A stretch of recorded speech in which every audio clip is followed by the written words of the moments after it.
If you don't like it, divorce me." The words cut through the heavy silence of the kitchen like a razor. Richard stood across from me, his eyes cold, his shrug casual. He had just announced that he was taking his 19-year-old son, Leo, to spend Christmas at a luxury cabin in Aspen with Victoria, his ex-wife. I stared at him, my breath catching in my throat, the world around me suddenly spinning. 11 years of devotion, 11 years of paying his debts and raising his son, erased in a single heartbeat. To understand how a marriage of over a decade disintegrated into this single freezing moment, we have to look back at how this rainy December evening actually began. It was December 18th, just after 6:30 p.m. Rain tapped a relentless, rhythmic beat against the kitchen window of our house in Westchester, Ohio.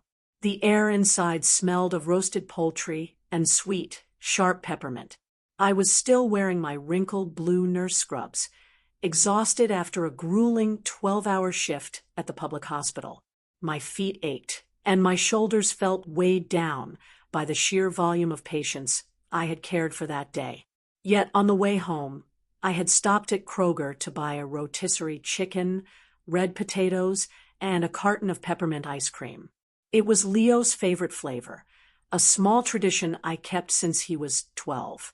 Hidden deep inside my heavy tote bag was another surprise, a small jewelry box containing the latest smartwatch. Leo had mentioned it casually months ago, and I had pulled extra night shifts just to afford it for his Christmas present. On the kitchen counter sat a lopsided, bright blue ceramic bowl. The words, "Best Bonus Mom," leaned crookedly across the side, painted by Leo in the 6th grade. I glanced at it to remind myself why the exhaustion was worth it. Then, Richard walked in and shattered the piece.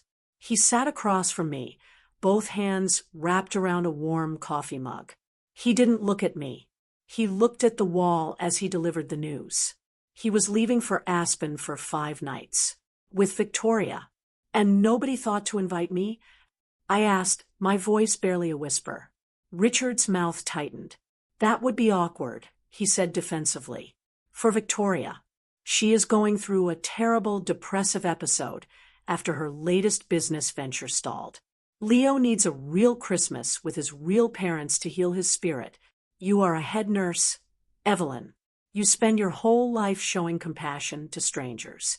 Why can't you show some bao dung, some grace to your own family? If you can't handle 5 days apart, maybe we shouldn't be married." The word real struck me like a physical blow. Real parents. I thought about the empty church parking lot where I spent weekends teaching Leo how to drive my old car. I thought about the cold plastic chairs at the hospital where I sat all night during his appendix surgery while Richard slept at home. Apparently, none of that qualified as real. Suddenly, Richard's phone lit up on the table. A message from Victoria flashed across the screen before he quickly flipped it over. "Aspen cabin confirmed, just like old times." Something inside me went very quiet. The warmth drained from my fingers. I set my kitchen knife down beside the cutting board. I did not slam it. I did not make a dramatic gesture. My hand had simply gone stiff. I realized then that my 11 years of silent sacrifice had not earned me love. They had only made me invisible. I was an appliance to be used, a bank account to be drained, and a nuisance to be discarded when the real family wanted to play.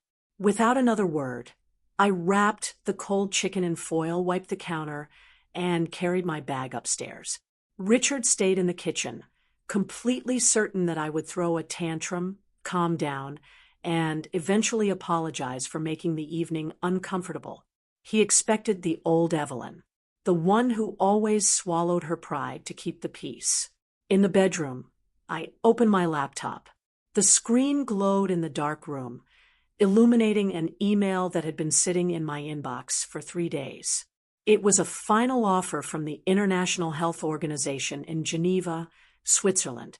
They wanted me as their global director of nursing quality assurance. It came with a massive salary, temporary housing, and a 3-year contract. I had already turned it down twice because Richard said moving overseas would destroy our marriage. The offer expired at noon the next day. I dialed my mother, Margaret. She answered on the 4th ring, her voice sharp but comforting from her retirement community. I told her what Richard had said. I told her about Geneva.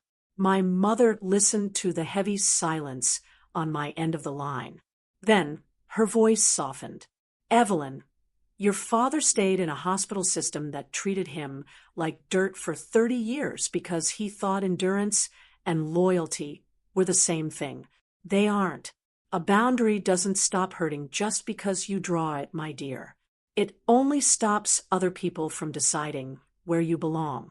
Don't move 4,000 miles just to make someone miss you. Move because you deserve to be seen. Her words hung in the quiet bedroom long after we hung up. I looked at the digital clock on the nightstand. It was past midnight. I opened the email one last time. My hands shook, not from fear, but from the sudden, intoxicating rush of autonomy. I clicked the button labeled accept. I walked down to the kitchen, took the smartwatch out of my tote bag, and placed it gently inside Leo's lopsided blue ceramic bowl. I locked my closet door, packed my primary suitcase, and set it by the bedroom door. The invisible wife was gone. The transition had begun. The morning of December 22nd arrived, with a biting, steel-gray sky. The garage smelled of cold exhaust and damp concrete. Richard tossed his heavy leather duffel into the trunk of the black Lexus lease car, his movements sharp and impatient.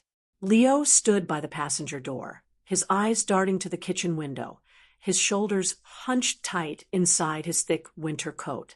"Evie, stop being so dramatic," Richard snapped, buckling his seatbelt. "You have your hospital shifts. The extra holiday pay will be good for the house. Just take the car in for its oil change while we're gone." I did not answer. I stood on the porch, the freezing wind stinging my cheeks. Leo stepped forward, wrapping his arms around me in a quick, clumsy hug. He smelled of laundry detergent and mint gum. "I'll call you when we get to Colorado, Mom," he muttered, his voice thick with unearned guilt. He still believed his father's lie. He still thought I chose the hospital over him. I squeezed his shoulder. "Study hard for your finals next month, Leo. Focus on your path." The garage door groaned shut. The taillights of the Lexus cut through the gray mist, then disappeared around the corner. The house fell into a deafening, hollow silence. By Christmas morning, the weather turned cruel. Freezing rain glazed the driveway in a sheet of glass. Inside, the house was frozen in amber. The only sound was the low, rhythmic hum of the refrigerator cycling on and off in the empty kitchen. I sat at the wooden table, staring at a plastic container of lukewarm oatmeal. The air smelled faintly of pine needles from a small, artificial tree we hadn't bothered to decorate. At exactly 10:14 a.m., my phone buzzed on the counter. The screen flashed. A photo hit the family group chat. It was a portrait of warmth. Richard, Victoria, and Leo stood before a massive roaring stone fireplace in Aspen. The fire cast a deep, amber glow over their faces. Victoria wore a designer cream cable-knit sweater, the exact one I had seen on her wish list months ago. Richard's arm was draped over Leo's shoulder. The caption read, "Finally, a real family Christmas." My chest tightened, a familiar, heavy ache blooming behind my ribs. But it did not break me. The illusion was gone. The image looked perfect, but I knew the foundation was rotten. 2 hours later, my computer chimed. An email notification popped up. It was from Richard's personal account, forwarded by mistake. The subject line read, "Brooks Household Equity and Assets." I opened the attached spreadsheet. My eyes scanned the columns. It was a cold, calculated ledger of my entire existence. My nursing salary, my pristine, Tier 1 credit score, the exact equity of the Westchester house, a property my parents had helped me buy years before I even met Richard. The document was dated December 1st, 3 full weeks before the Aspen trip. My fingers went cold against the keyboard. I immediately called Clara Vance. "Clara, look at your email. I just forwarded a file," I said, my voice cutting through the silent room like a blade. Lines typed furiously on the other end. 10 minutes passed. When Clara spoke again, her voice had dropped its usual warmth. It was pure, sharp legal iron. "Evie, this isn't a retirement plan," Clara stated flatly. "Richard and Victoria registered a new LLC 3 months ago called Vance Trillium Spa Group. They have been using your identity. I just ran a deep check on your property deed. Richard submitted a preliminary application for a home equity line of credit, a HELOC on your house. He used a digital signature. Your digital signature, Evie." The room seemed to shrink. "He forged it?" "Yes, while you were working double shifts," Clara said, her words striking like flint. "And there's more. Look at the balance of Leo's 529 college savings plan. The account you set up, the account you funded." I logged into the educational portal. The screen refreshed. $20,000 had been withdrawn on December 10th. The destination account belonged to Victoria Vance. "This is identity theft, Evie," Clara said, her voice steady and lethal. "Under Ohio law, this is a felony. He used the Aspen trip to keep you distracted, assuming you wouldn't check the mail or the accounts until the new year. What do you want to do?" A strange, crystalline clarity washed over me. The invisible wife died in that exact second. "I want to protect Leo," I said. My voice did not shake. "And I want my life back." "Then we move now," Clara replied. For the next 4 hours, my fingers flew across the keyboard, executing a silent, surgical strike. 1. I logged into the primary banking portal and froze the joint checking and savings accounts immediately, cutting off all external liquidity. 2. I accessed Leo's 529 plan, locked the remaining funds, and legally altered the disbursement structure. The system was hardwired to pay the University of Cincinnati directly for his tuition. No cash could ever be withdrawn by Richard or Victoria again. 3. I called the credit card companies and terminated every single authorized secondary user card under my name. 4. I printed a formal, single-page petition for legal separation and divorce, placing the crisp white paper directly on the kitchen counter next to Leo's lopsided blue bowl. The transition was complete. On the evening of December 27th, I stood in the terminal of the Cincinnati/Northern Kentucky International Airport. The air smelled of jet fuel and recycled winter air. I wore a tailored black wool coat. On my wrist, the worn leather strap of my father's old watch felt solid, heavy, and grounding. I looked down at the boarding pass in my hand, flight to Geneva, Switzerland. I did not look back at the highway. I did not text Richard. I walked through the gate, the steady, rhythmic click of my boots echoing on the terrazzo floor. The invisible woman had left the building. The mountain air in Aspen was freezing, sharp with the clean, biting scent of pine and fresh snow. Inside the wooden reception of the luxury resort, a massive fire crackled in the hearth, throwing orange shadows across the polished floorboards. Richard stood at the mahogany counter, his chest puffed out under his thick winter jacket. He slid his sleek silver credit card across the smooth wood to pay for the cabin rental and the 5-day ski passes. The young clerk swiped the card. A sharp, rhythmic double beep echoed through the quiet lobby. "I'm sorry, sir," the clerk said, his voice polite but flat. The transaction was declined. Richard frowned, his brow furrowing into deep lines. "Try it again. There is plenty of room on that card." The clerk swiped it a second time. The same double beep cut through the air. Account frozen. Richard's face flushed a deep, angry red. He pulled out his second card, a secondary user card linked to Evie's primary account. The machine beeped again. Card cancelled. He tried his third card. The same cold error message flashed on the digital screen. Every single line of credit, every dollar of liquidity that had sustained his lifestyle for over a decade, had vanished into thin air. Victoria stood near the luggage rack, her sharp eyes narrowing as she watched the scene unfold. She smelled of expensive French perfume and cold leather. When the clerk politely asked for another form of payment, Richard spun around, his hands shaking as he clutched his useless plastic cards. Evie blocked the accounts. Richard whispered, the realization hitting him like a physical blow to the stomach. She found out. She froze everything. Victoria's elegant mask shattered instantly. The warmth disappeared from her face, replaced by a cold, calculating sneer. She did not comfort him. She did not offer to help. What do you mean she froze the accounts? Victoria hissed, her voice a low, vicious murmur. What about the $20,000 from the educational fund? What about the home equity loan for the spa startup? It's all gone, Victoria, Richard stammered, his voice suddenly sounding thin and fragile. The cards are dead. The bank accounts are locked. Victoria did not hesitate. Her loyalty was never to Richard. It was to the money he promised. She turned on her heel, her heavy designer boots clicking loudly against the hardwood floor. She grabbed her sleek luggage from the rack without looking back.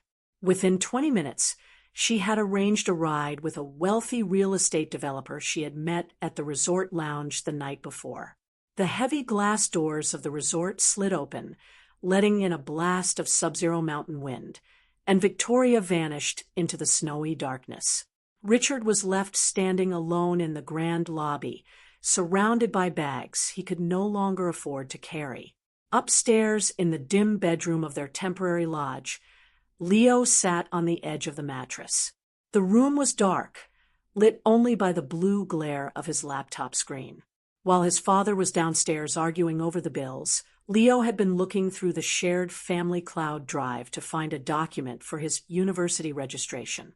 Instead, his eyes caught a series of deleted emails and a drafted business agreement between his father and Victoria. His eyes scanned the digital text, his breath catching in his throat. He read the details of the Vance Trillium Spa Group. He saw the scanned copies of Evie's signature, forged with clumsy digital strokes. He saw the bank transfer confirmation showing $20,000 drained directly from his own $529 college savings plan, money he knew Evie had earned through grueling night shifts at the hospital. The truth hit the 19-year-old like a tidal wave. The picture-perfect Aspen trip was a lie. He was not here to heal his relationship with his mother. He was the bait. He was the emotional shield used to keep Evie distracted while his biological parents stripped her of everything she owned. A deep, sickening wave of shame washed over him, making his stomach churn. With tears hot and stinging in his eyes, Leo grabbed his phone. His thumbs shook as he dialed the international number. In Geneva, the afternoon sun was reflecting off the icy surface of the lake, painting the office walls in a pale, quiet light. Evie sat at her new desk, the scent of hot black coffee filling the air. Her phone vibrated on the clean wood. She picked it up and heard the broken sob of her stepson from 4,000 miles away. "Mom." Leo choked out, his voice cracking under the weight of his grief. "I'm so sorry. I'm so incredibly sorry. I didn't know, Mom. I swear I didn't know." Evie squeezed the silver casing of her father's old watch on her wrist, its steady tick keeping her grounded. "Calm down, Leo. Breathe. Tell me what happened." "They took the money," Leo cried, his tears spilling over his cheeks in the dark room. "They took the college money you saved for me. Dad used me to blindside you. He told me you stayed behind for the holiday pay. He lied to me, Mom. I let them treat you like you were nothing, and all the while, you were the only one protecting my future. Evie looked out at the majestic, snow-capped Swiss Alps in the distance. The old ache in her chest was there, but it no longer controlled her. Her mind was perfectly clear, her emotions stable and detached from the chaos of the Brooks household. Listen to me carefully, Leo, Evie said, her voice steady, warm, and filled with a quiet authority. Your tuition money is safe. I locked the remaining funds and structured them so the bank pays the University of Cincinnati directly. No one can touch your education. I bought your smartwatch, and it is sitting in your blue ceramic bowl on the kitchen counter at home. You are not responsible for your father's choices. You are my son, Leo. That will never change. But I had to step out of the dark. I had to choose my own life. I don't want to stay here with him, Leo said, wiping his face with the sleeve of his jacket, a sudden firmness entering his tone. I'm done running away from the truth. I'm going back to Ohio. Leo hung up the phone. He stood up in the dark room, his tears drying as a new sense of maturity took root in his mind. He looked at the luxury cabin, now feeling like a gilded cage built on stolen money. He refused to pack his father's bags. He refused to sit in the passenger seat of the Lexus and listen to Richard blame Evie for their ruin. Leo packed his single backpack, walked down the stairs past his frantic father, and walked out into the freezing night. He spent his remaining cash on a Greyhound bus ticket back to Cincinnati. He did not go back to the Westchester house. He moved directly into his cramped, small dorm room on the university campus. The next morning, before the winter break even ended, Leo walked into the campus library and filled out an application for a part-time student employment position. He was done being a pawn. He was ready to work, ready to study, and ready to stand on his own 2 feet. The boy who had left Ohio as a shielded dependent had returned as a young man ready to bear the weight of his own destiny. The mahogany walls of the precinct steakhouse glowed under the dim, amber lighting, reflecting the familiar, rich scent of seared prime beef, charred oak, and aged red wine. It was early February, and the winter chill outside did nothing to dampen the heavy, suffocating warmth of the upscale restaurant. Richard sat in a plush leather booth, his fingers nervously adjusting the stiff collar of his dress shirt. He looked visibly thinner than he had 2 months ago. The sharp, confident lines of his face were now drawn with a deep, gray exhaustion. He kept checking his watch, his eyes darting toward the heavy wooden entrance every time the brass bell chimed. When Evie finally walked in, the rhythm of the room seemed to shift. The click of her heels on the polished wood was steady, slow, and measured, completely devoid of the rushed, anxious pace that used to define her movements after a long hospital shift. She wore a beautifully tailored navy blue blazer that fit her perfectly, exuding a quiet, unshakable authority. Her long, unruly hair was completely gone, replaced by a sharp, chin-length bob that framed her calm, luminous face. She looked like a woman who had entirely redefined her own space in the world. Richard immediately leaned forward, his hands opening and reaching across the white tablecloth in a practiced gesture of vulnerability. Evie, thank God. You look different. You look absolutely wonderful. Evie sat down, smoothly placing her leather clutch beside her on the bench. She did not reach for his hands. She sat with her back straight, her posture elegant and completely detached. A waiter in a crisp white apron appeared immediately, pouring ice water into their crystal glasses. The silver pitcher sweated in the warm room, the sound of clinking ice sharp against the low murmur of the restaurant's jazz music. I heard you were back in Cincinnati for the Global Nursing Conference, Richard began, his voice dropping into a soft, rehearsed rhythm that he had undoubtedly practiced in his car on the way over. He wiped a small bead of sweat from his temple, his eyes pleading. Look at us, Evie. We celebrated our 10th anniversary right at this exact table. I know things got incredibly messy over the holidays, but Victoria is completely gone. I kicked her out of my life the second we got back from Aspen. She lied to me, Evie. She ruined everything. I made a terrible mistake by going on that trip, but our family needs you. Leo needs you. Let's just forget the past 2 months. Come home. Let me take care of you again. We can put all of this legal nonsense away. Evie looked at him, her eyes as cool, clear, and detached as a seasoned clinician assessing a critical patient in the emergency room. The sharp scent of his expensive cologne, a fragrance that used to evoke a sense of comfort in her, now just smelled synthetic, masking something desperate and decaying underneath. You didn't kick Victoria out, Richard, Evie said.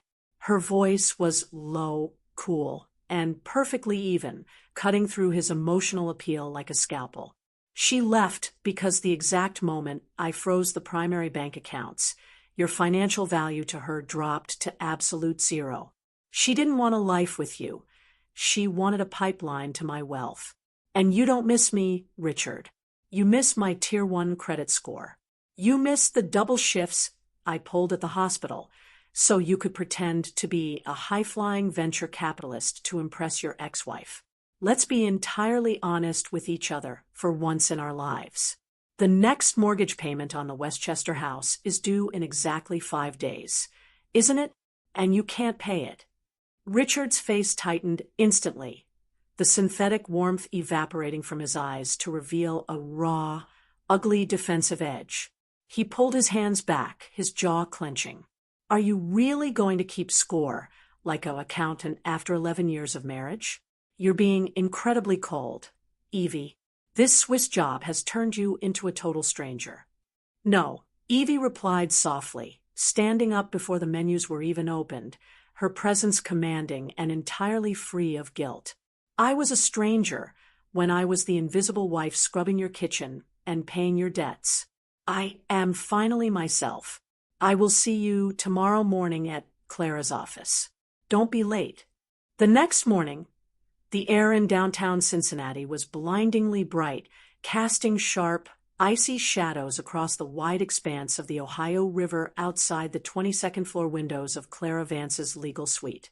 The conference room was vast and clinical, smelling strongly of crisp new printer paper, lemon-scented furniture polish, and fresh black coffee. Richard sat on one side of the massive glass table, flanked by his attorney, an older man named Vance, who wore a slightly wrinkled gray suit and carried himself with a weary, aggressive cynicism. Richard's jaw was set tightly, his arms crossed over his chest in a defensive posture, though his eyes constantly darted toward the door. Evie sat opposite them, with Clara at her side. Clara's desk was meticulously organized, a stark contrast to the chaotic pile of papers Richard's attorney had slammed down. My client is prepared to fight this dissolution aggressively, Richard's lawyer announced, tapping his silver pen rhythmically against a yellow legal pad, the sound echoing sharply against the glass table. Mrs. Brooks has experienced a massive, unprecedented increase in income due to her international relocation with the International Health Organization. We are prepared to tie this asset division up in court for years. We will demand 50% of the current equity of the Westchester home, which we argue is a marital asset due to commingled funds, plus substantial monthly spousal support. Mr. Brooks has sacrificed his own career stability and investments to maintain the domestic household, while his wife pursued global advancement. Clara did not flinch. She didn't even look up from her tablet. Instead, she let out a slow, quiet curve of her lips, a sharp, humorless smile that signaled absolute danger. She reached into her leather briefcase and pulled out a thick, heavy manila folder. She did not hand it over. She slid it across the smooth glass table. The paper moved with a long, soft hiss, stopping precisely in front of Richard's lawyer. Let's look at the actual nature of Mr. Brooks's domestic sacrifice and investments, Clara said, her voice striking the quiet room like a heavy iron mallet. "Inside that file, you will find a comprehensive digital forensic audit. On December 1st, exactly 3 weeks before the Aspen trip, a computer utilizing Mr. Brooks's verified workplace IP address logged into the primary property registry portal. He initiated an application for a secondary home equity line of credit, a HELOC, on the Westchester property. Because the house was purchased solely by Evelyn prior to the marriage, he was required to provide her authorization. He did so by utilizing a cloned digital certificate to forge her signature electronic file. In the United States, Mr. Vance, that is not a marital dispute. That is identity theft, a federal felony." Richard's lawyer stopped tapping his pen midair. He frowned, opening the folder with hesitant fingers. As his eyes darted across the printed rows of network logs, matching MAC addresses, and encrypted security timestamps, his face began to lose its color. He glanced sideways at Richard, whose posture had instantly deflated, his shoulders slumping forward. Furthermore, Clara continued, her voice relentless as she slid a second, equally damning set of documents across the glass. "We have the certified wire transfer records from the 529 Educational Fund.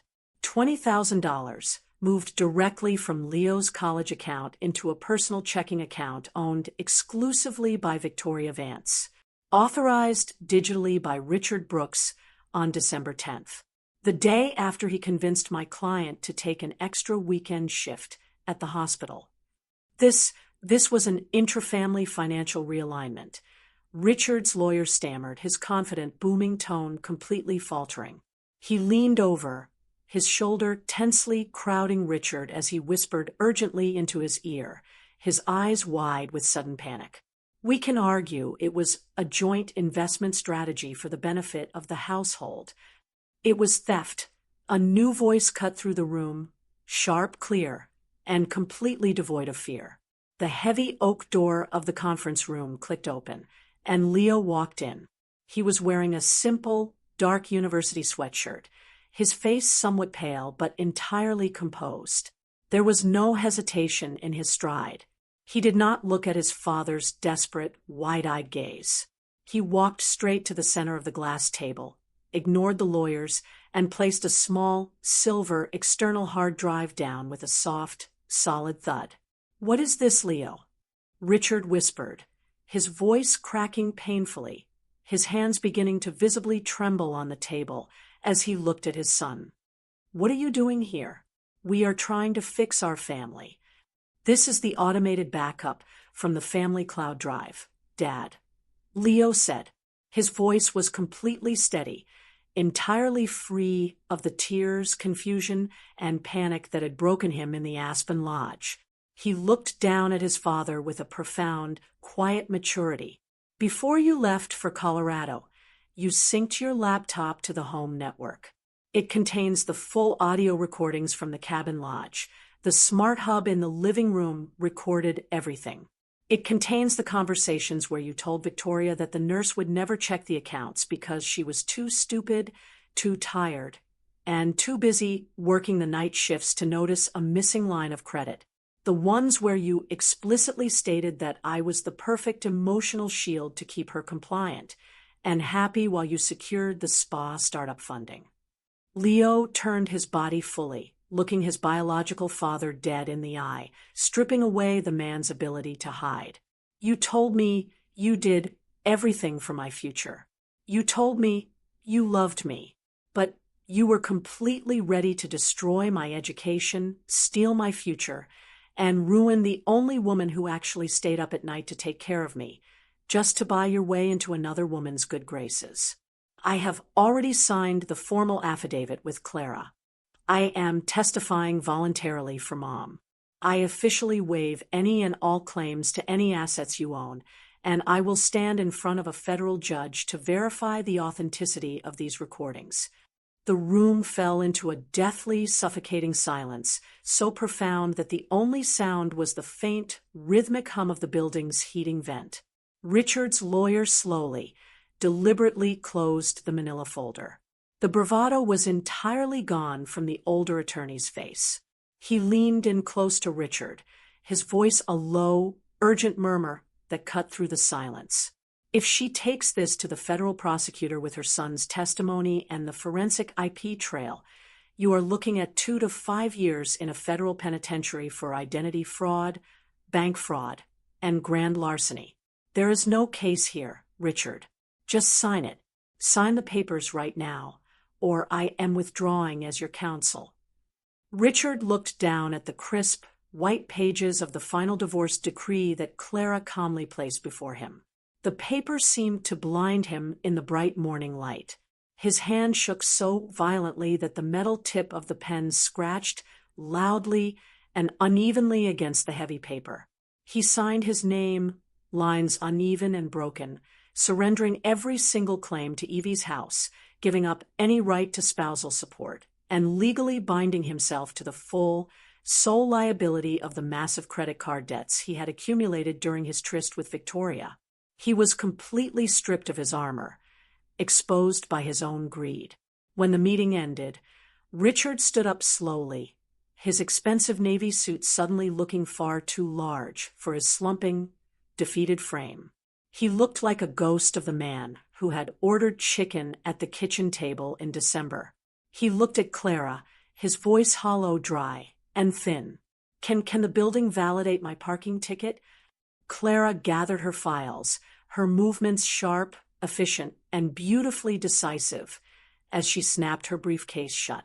After this morning, Richard, I think the walk in the freezing rain will be excellent for your karma. Evie stood by the wide, expansive window. Her hands slipped into the pockets of her blazer, watching the tiny, distant figures of cars crossing the bridge over the brown river below. She felt no sudden surge of triumphant revenge, no petty joy in his ruin. She simply felt the immense, beautiful, and healing weight of the silence. The invisible wife had stepped entirely into the light, and the boundary of her new life was finally written in stone. The crisp autumn air of Geneva carried the faint, clean scent of roasted chestnuts and damp stone from the lakeside promenades. In the sprawling amphitheater of the International Health Organization, the bright white overhead lights reflected off the sleek glass podium. Evie stood tall, her hands resting lightly on the smooth wood. She wore a tailored charcoal blazer that emphasized her sharp, confident posture. Her short bob caught the light as she spoke, her voice clear, rhythmic, and resonant, carrying effortlessly through the microphone to hundreds of listening medical executives. She was no longer the invisible woman shuffling quietly through a dark kitchen in Ohio. Over the past months, she had immersed herself in advanced global health management courses. She had learned the precise language of international policy, stripping away the old habit of constant apology. She spent her weekends exploring local farmers' markets, learning the names of Swiss cheeses, and choosing to buy only what brought her genuine peace. She had learned to say no without offering an explanation. She had reclaimed the ownership of her own time. Back in Cincinnati, Leo's world had also shifted into a steady, healthy rhythm. The dark bags under his eyes were completely gone, replaced by the bright, clear gaze of a young man who knew exactly where he stood. He had balanced his heavy academic load with his shifts at the university library. The scent of old paper and fresh coffee became his daily routine. He used his first real paycheck to buy groceries, tracking every single dollar on a clean ledger on his desk. He joined the university rowing team, his skin turning a deep, sun-kissed bronze from mornings on the water, his chest broadening from the hard, honest work. He no longer hid in the shadow of his parents' mistakes. He was building his own foundation. The law of consequences had rolled out across Ohio with brutal mathematical precision. Richard now lived in a tiny, cramped studio apartment near the industrial highway. The air there always smelled faintly of gasoline and cheap asphalt. His black Lexus had been repossessed by the dealership weeks ago, leaving him to wait in the freezing morning rain for the city bus. To cover the massive debts Victoria had left in his name, he had taken a second job as a night shift logistics dispatcher, his eyes bloodshot under the harsh fluorescent lights of an empty warehouse. Meanwhile, Victoria's name appeared in a short column in the Miami Herald. She had been arrested at a luxury hotel, handcuffed, and escorted away by federal agents for her involvement in a multi-million-dollar fraudulent real estate scheme. The cycle of easy money had violently collapsed. 6 months after the divorce was finalized, a thick, textured envelope arrived in Evie's mailbox in Geneva. The return address was written in Richard's familiar, looping handwriting. Evie carried it into her kitchen, brewed a pot of rich, dark coffee, and let the letter sit on the counter for a full hour. The old Evie would have torn it open instantly, trembling with anxiety. The new Evie understood that her peace was entirely her own to command. When she finally sliced the envelope open, there were no excuses, no shifting of blame, and no desperate pleas to return. Richard wrote, "I am working the night shifts now, Evie, walking home in the dark rain. I finally see everything you carried for 11 years without a single word of complaint. I mistook your grace for weakness. I am sorry. I am so incredibly sorry." Evie read the lines twice. Her heart remained perfectly still. The old anger did not flare up. The old hurt did not throb. She felt nothing but a clean, quiet space. She took a single sheet of paper and wrote a brief response. "I forgive the past, Richard, but I cannot return to it. I genuinely hope you find peace in taking responsibility for the life you have left." She sealed it, stamps affixed, and mailed it into the past. The summer sun hit Geneva with a blinding, brilliant warmth, turning the waters of the lake into a sheet of shimmering diamonds. It was the golden hour. The sky was a deep, bruised violet melting into a blazing trail of orange and molten gold. Evie stood at the edge of the stone pier, the cool evening breeze catching the hem of her linen trousers and lifting her short hair. Her father's old watch ticked steadily against her wrist, solid, heavy, and true. A familiar, firm step echoed against the stone behind her. Evie turned and smiled. Leo walked toward her, his face lit by the warm, golden light of the setting sun. He had flown across the Atlantic using the money he had saved from his own library salary.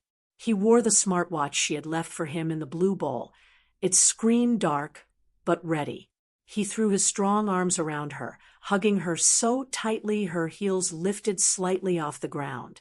"I missed you, Mom," Leo whispered, his voice steady, mature, and full of an unspoken pride. A group of Evie's international colleagues walked past the pier, nodding with a polite smile. "An elegant evening, Evelyn. Who is your guest?" one of them asked, gesturing toward the young man. Leo did not look down. He did not hesitate. He stood tall beside her, his hand slipping comfortably through her arm. He looked straight at the executives and spoke with absolute clarity. "She is my mom." Evie looked at the vast, open horizon, the golden light bathing both of them in an unshakable warmth. The price of her boundaries had been high, but the reward was standing right here, free, visible, and fiercely proud beneath the open sky. All shadows must fade before the truth, and every pain is simply the start of a beautiful rebirth. Always remember, the right to write a new chapter of your life is forever in your hands. Please like, share, and subscribe if this story resonated with you. Hope to see you on the next page.